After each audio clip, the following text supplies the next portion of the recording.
All right, the NBA playoffs are here, and I'm going to break down each series and the bets I have locked in already. Handicapping the playoffs is much different than the regular season. Besides the obvious reason, one thing is that motivation isn't a question, as it can sometimes be on a game to game basis during the regular season. There are a few factors that I weigh more heavily during the playoffs.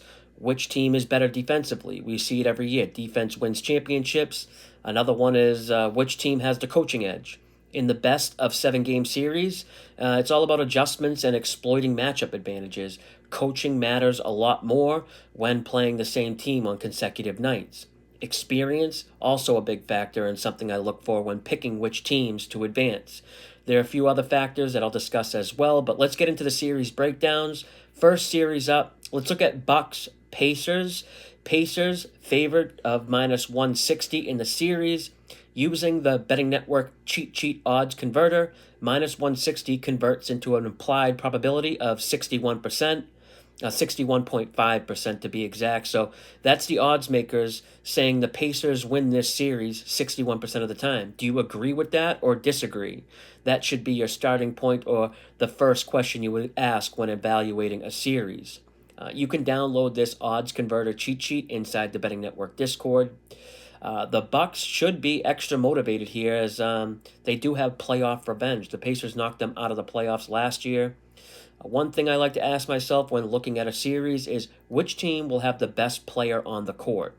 I think we can all agree here that it's the Bucks with Giannis. Something I use to help me evaluate matchups is I create my own power ratings. It's basically assigning a value for each team. I use several different metrics that I think are important when measuring a team. I have the Bucks rated minus zero point 0.5. That's a half point below league average, but the Bucks have been by far the weirdest team for me to price all season and put a rating on. I've had them below a league average team all season, which is strange for a team that's got a record of 48 and 34. But wins and losses aren't something that's factored into my ratings. But for some reason, the Bucks simply just don't grade well based on the metrics I use to measure teams. So on a game-to-game basis, based on my ratings, I know I'm going to have value on the Pacers because my ratings are so low on the Bucks. But I'm not sure the Pacers deserve to be favorites of minus 160 in the series. Bucks are going to have Bobby Portis back, who they've missed for the last month. Bucks are going to own the front court. The Pacers have the backcourt advantage. Very tough series to pick the winner here. The Pacers being favored does seem right. They very rarely played at full strength on a night-to-night basis the second half of the season. They always seem to be missing at least one player. So I do lean the Pacers, but it's mainly because I just can't back a team that's coached by Doc Rivers. I do think this series will be competitive and think there's a good chance this series goes to 6 or 7 games. So the only bet I have in this series is that the series goes over 5.5 games. That's an official best bet that I shared and posted in the Betting Network Discord community. For all my best bets, the invite link to join the Discord is in my bio. Next up, let's look at the Clippers and Nuggets. Back in June last year, 9 months ago, I bet the Clippers to win the championship at a huge price of plus 20,000. That number, of course, is long gone, but I also bet the Clippers to win this series here versus Denver. In the last month of the regular season, I think the Clippers not only been the best team in the West, but the best team in the NBA.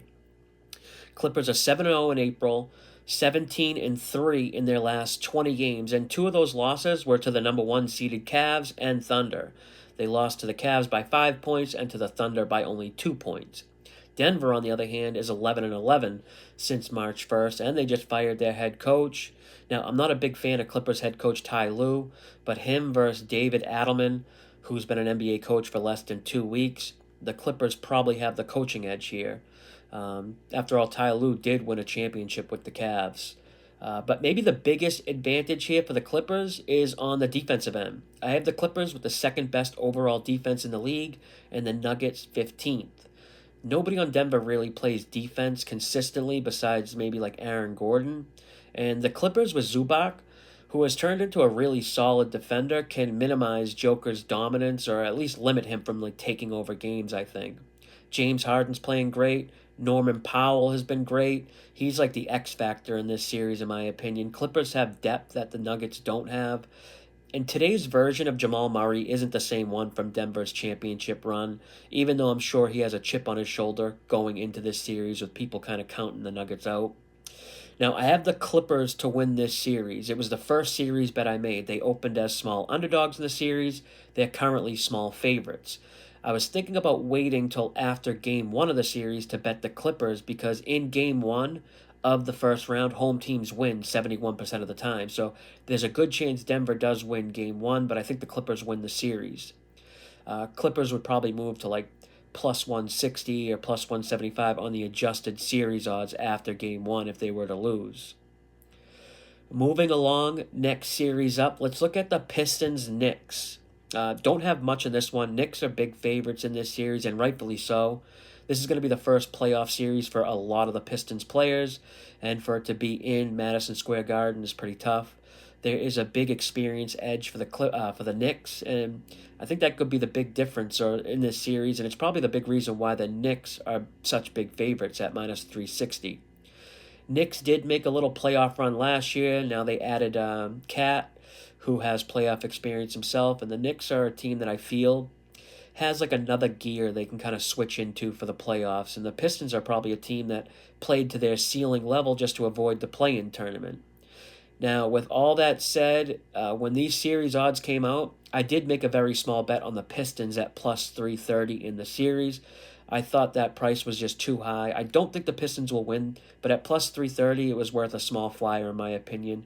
I wouldn't bet Detroit now at the current series price, which I think they're like plus 290 or something. All right, next series up, we're going to discuss T-Wolves and Lakers. The best player on the court in this series is definitely a debate, but let's just say it's Anthony Edwards. Is he enough to overcome the Lakers, especially if the Lakers defensively only have to worry about him? The Lakers, on the other hand, have multiple scoring options, 3 guys averaging 20 points per game or more, so it's a tough team to prepare for.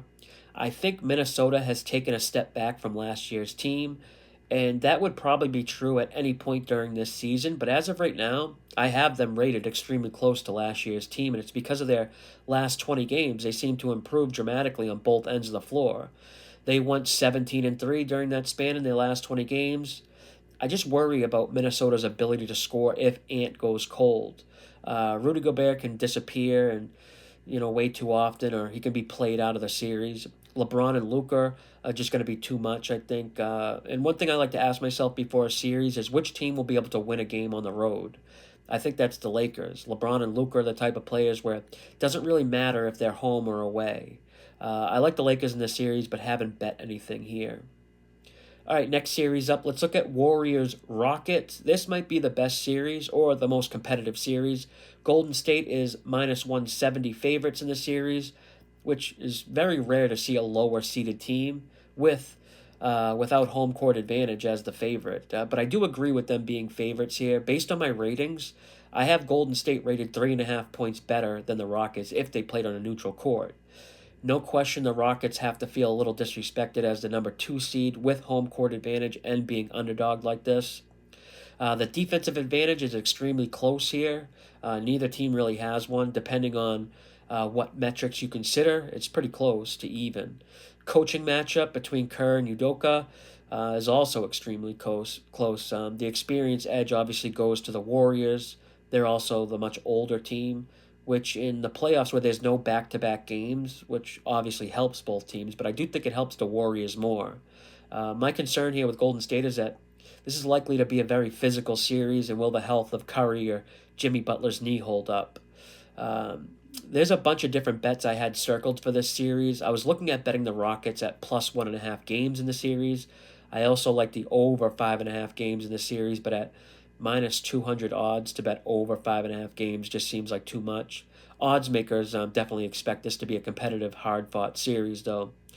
The bet I ended up settling with was the Rockets to win Game 1 and the Warriors to win the series. Houston's very well-balanced team. They do everything good. They play both ends of the floor, but Warriors will probably prevail and win this game. In a 7-game series, they'll just be too tough, but I do think it goes over 5.5 games.